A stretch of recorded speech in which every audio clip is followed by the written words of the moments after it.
We're living in a time where I do believe that the Lord is calling a lot of his children into entrepreneurship and into really and truly using the gifts that he has given us. Because a lot of us, we give God some parts of our lives, but we don't think to give God our careers, our love lives.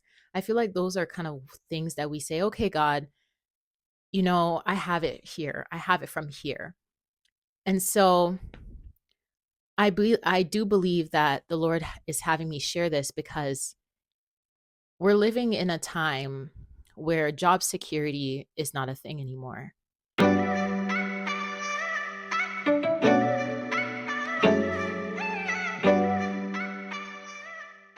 Hi, my name is Star, and welcome to my channel, Finding Faith, Finding Me. So, in today's video, I'm going to share a bit about my story of how I surrendered my career to God and how the journey has been, what He has led me to do, and just everything in between. I recently realized that God has been leading me to share my story. And I've just been wondering, like, Lord, why? My story is still unraveling. I don't have this big testimony at the end of it because it's still ongoing, but there are testimonies in the midst of it. And I do believe that the Lord wants me to share my story because he wants it to encourage others to use the gifts that God has for the purpose that he has put it in you for. Put it for the purpose that he has put it in you for. I don't know why I was getting tongue tied with that, but we're living in a time where I do believe that the Lord is calling a lot of his children into entrepreneurship and into really and truly using the gifts that he has given us. Because a lot of us, we give God some parts of our lives, but we don't think to give God our careers, our love lives. I feel like those are kind of things that we say, okay, God, I have it here. I have it from here. And so I do believe that the Lord is having me share this because we're living in a time where job security is not a thing anymore. And I believe that COVID and after COVID with the economy and the job market, God is really showing us that your security should not be in a job. Your identity, your worth should not be in a job. And so he really shook up my world to give me that message. And so I'm going to share a little bit of my story with you guys today. So I hope you guys stick around and I don't bore you. Anyways, so I will start with my education background. So I have a bachelor's degree in English literature. And I don't know, like anytime I share that with people, they're just like, oh, English, okay, you want to be a teacher. But to be honest, I got into that program not because I wanted to be a teacher. I really didn't have that desire. But I got into that program because I realized that that was a skill that I had. And I had that skill from a young age. I had that skill from a young age. I At 13, I wrote a 200 and something page book, fiction book. And I just always loved writing. And I believe that a lot of our gifts we will know through the passions that we've had since we were young and also what comes easy to us that education or master classes can't bring about. And then there are some gifts that as you grow and as you discover yourself in the Lord, he will reveal them to you, things that you didn't think you had in you, which has happened to me as well. But writing was one of the gifts that I realized I had from a young age. And there was some other ones too, but yeah, writing was writing was one of those gifts. And so when I was in high school figuring out what to do for university, I said, "You know what? I'm just going to go with what I'm good at. And I love the mother that I have because she always encouraged us to use the talents that we have. So she didn't say, "Oh, you shouldn't do English literature." We did research and we saw that you can have the degree and you can get into anything with that degree. So I went to school for that. And then I was in school for 4 years, but it kind of extended because I went on an exchange my last year, my last semester. And I went abroad, I went to Europe. And then after that, COVID happened. The whole world shut down. And it was after coming back from Spain cuz that's where I did my exchange. The world went on full-blown lockdown. And it was the worst timing ever. It was the worst timing ever because that's the time where I'm supposed to be going into the workforce, but the workforce is shutting down. People are leaving their jobs and they have to be home. And so I just I felt like my plans kind of went up in the air at that point. But at the same time, I really didn't have any plans. I was just gonna so with my degree, I had paid internships. I hope that didn't. With my degree, I had paid internships, and it was with the government.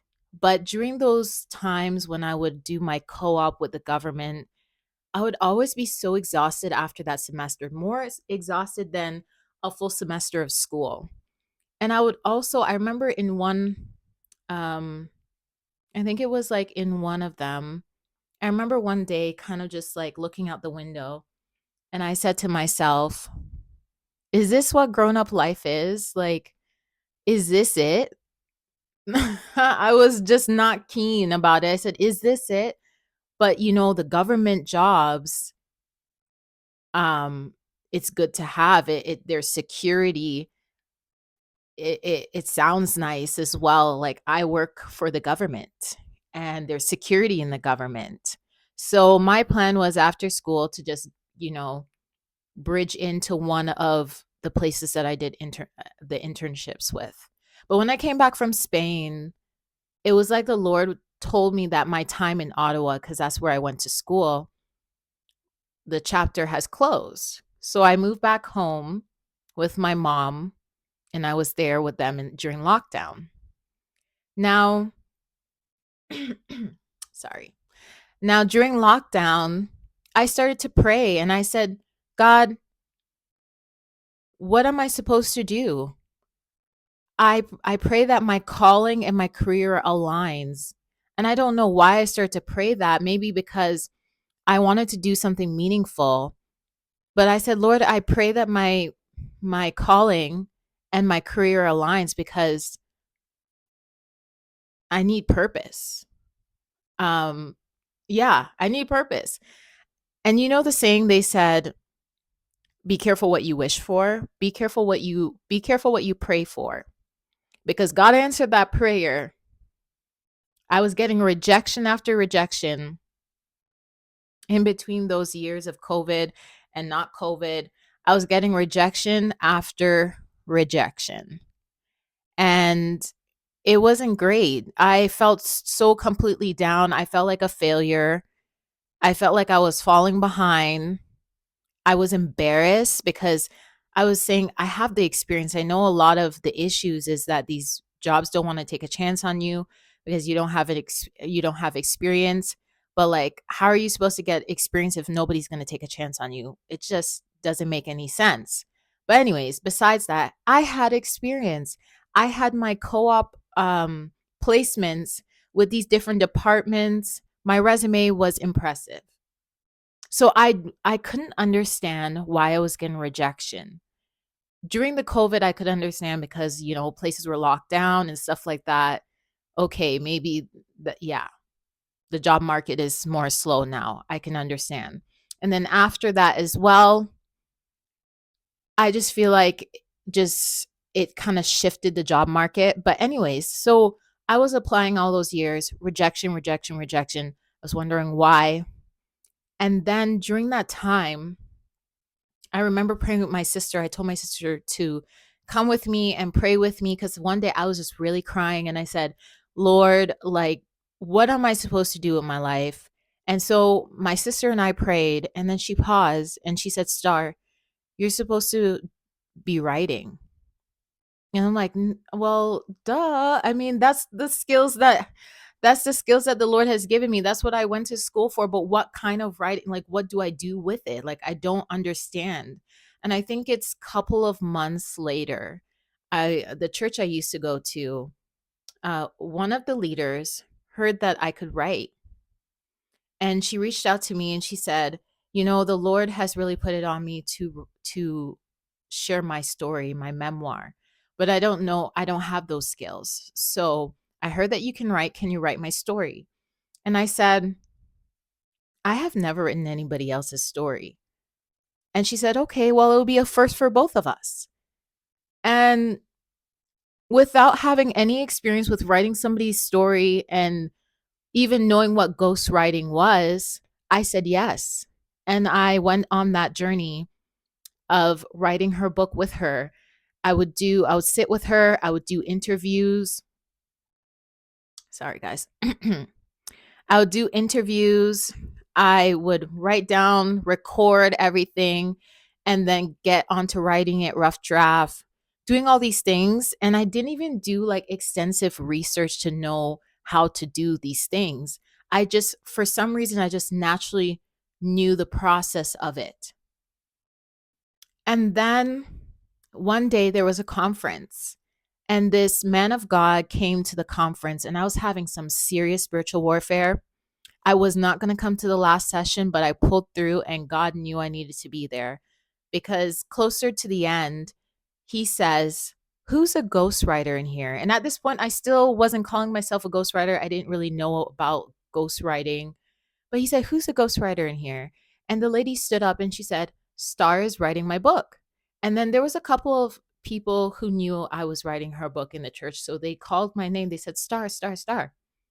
So I went up and he told me that you're not only going to write your own books, but you're going to be writing books for people of the kingdom. And so right there, God was confirming to me that this is what I want you to do. This is what I want you to do with your career. But of course, I struggled. And I struggled because how I envision and how, I don't know, society tells us to do is have that secure job, that 9 to 5. And there's nothing wrong with 9 to 5, but have that secure job, do your thing on the side. And then when your thing is picking up, you can safely transition.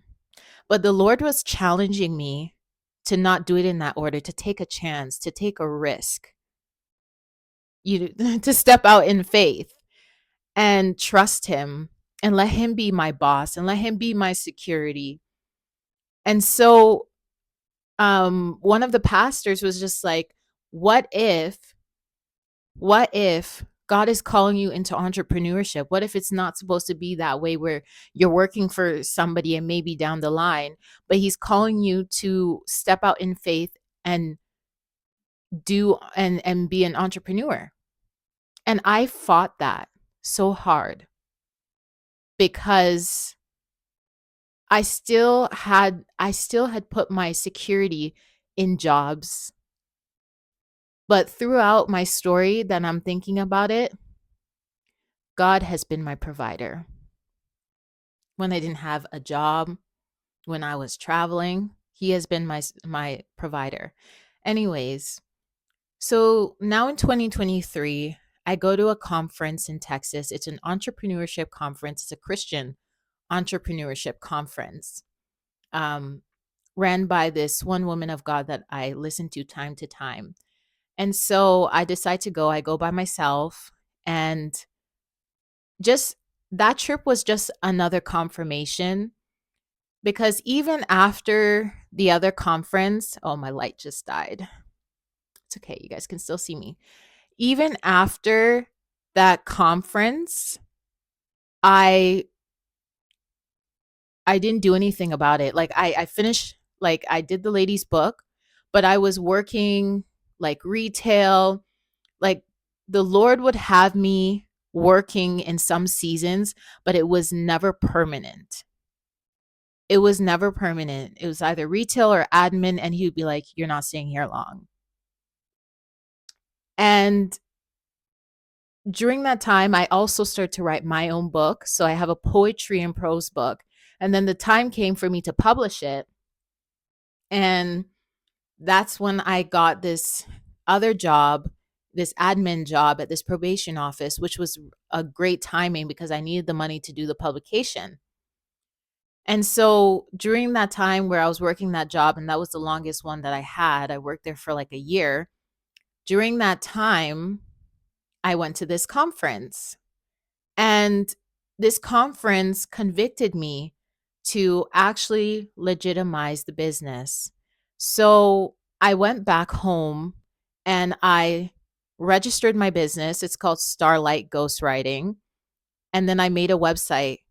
And before that, he also reconfirmed that this is what he wanted me to do by providing me with my second client when I was in Texas. You see, God's alignment is just impeccable when I think about it, because honestly, the second day of the conference, I was like, okay, I'm going to have dinner by myself. And I went to this restaurant, and there was two other ladies there, and I knew they were from the conference because they were selling t-shirts and they had one on. And the hostess said, "Oh, there's one table available." And we just looked at each other and we're like, "Why don't we sit with one another?" And one of those ladies actually ended up being on my flight the next day to Atlanta because I had a layover, and she lives in Atlanta. And that lady ended up being my second client. Can you believe that? She ended up being my second client, but we didn't work together right away. But she said, I have a couple of pages in an anthology I want to expand on. So we exchanged numbers. Well, from beforehand, we exchanged numbers, but so much things were in the way, we didn't get to start it right away. Anyways, I come back to Canada and I told her, give me some time. I'm going to register my business. I'm going to do the website. And then just things were happening. So we didn't get to start right away. During this time now, I'm having dreams about planes and flying. And at the job that I'm at, which I was truly grateful for, I started to become agitated, and I started having that feeling I had when I was in my co-op placements, like, is this it? Is this it? Like I it just feels meaningless to me. Not like the job was meaningless, but I just felt like I was supposed to be doing something else and something more. And during this time, my sisters, my twin sisters, my younger twin sisters, they were getting ready to go to university, and they were going to go to university abroad. And the position I had at the time was contract, so they were renewing my contract. And so my contract was up in at the end of the summer, and they had to leave at the end of the summer. And I said, "Okay, when my contract is up, I'm going to do a one way and stay over in Europe." And my contract actually ended up being renewed. And so I was like, you know what? Maybe I shouldn't, you start second guessing. But then we all ended up anyways getting a one way. My mom, me, and my twin sis, obviously them, they had to do the one way. And so we went to France because one was going to France and one was going to the UK. So after settling them in, we stopped in London to see an uncle of mine on my dad's side. I haven't seen him in years, but the summer before leaving, he came to visit, and he gave my mom his number because he found out that my sister was going to be in the UK. And so we went to visit him after dropping her at school. And my mom's like, I'm going to book my ticket back, Star. What are you doing? And I remember that night going down on my knees, praying, crying out to the Lord, listening to this song called I Will Not Fear. And after I did that, I felt this peace because I was asking God, please give me peace about staying, you know, give me that peace, like if I should stay in Europe. After praying, I felt this feeling that I had to say bye to my mother. I wasn't going to see her for a bit. And I just felt like hugging her. And I went to hug her. And as soon as my body touched hers, she jumps up and she says, stay. And she starts speaking in the spirit. And she says again, God said to stay. And then she was speaking other prophetic words to me, but I heard that loud and clear. And so as my mom went back to Canada, I stayed in Europe. And while I stayed in Europe for 9 months. I was in the UK for 6 months and in France for 4 months. And God truly has provided for me. You know, most people, and even when I was at my workplace, like colleagues would be like, oh, I can't backpack through Europe or I can't travel because it's expensive. But someone who doesn't have a job, who just left their job because I had to tell them I was taking a early leave. Like my contract ended in November and I left in September, and I had to terminate that contract earlier. But at the same time, I didn't know. A colleague of mine told me that they were actually looking for someone to permanently fill that spot, anyways.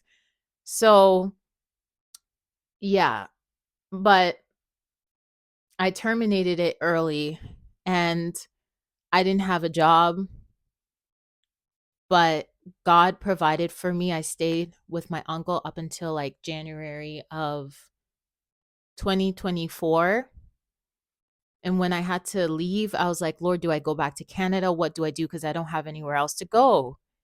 And there was two ladies that I met in a ministry, and one of them told the other, and she took me in for a month and a bit until I went to France to see my sister. But I say this to say, most people will be like, it's so expensive to travel. But I don't know how God, I feel like God has just like the savings, it's just has God has just extended it. I don't even know. I don't even know, but he has provided. And every place that I've went, I've had a roof over my head. I have clothes on my back while I was living out of my suitcase, and I have food to eat. And it just reminds me of Matthew 6 when it says, how much more valuable are we than the lilies in the valley that the Lord clothes and the birds that eat and don't work. And this is why we shouldn't worry, because he takes care of us, and he has. And that's my testimony, that he's a provider. I have learned I have learned to know him as a provider. And so I was in Europe for, did I say 9 months? 6, 7, 8, 9, 10, 9, 10 months. I don't even know. 9, 10 months. And God provided. I wasn't working. My business wasn't up and going. I tried. I was able to my book published, so I was able to do some pop-ups with my book, but it's not like I was getting substantial money. And God provided for me during my stay in Europe. And so then I came back to Canada. I felt that release to come back in June 2023. And before I even go there, I believe that the Lord had me stay in Europe for so long because he wanted to teach me that he is my provider. He wanted to say that in the midst of insecurity, I am your security. I mean, instability, I am your stability.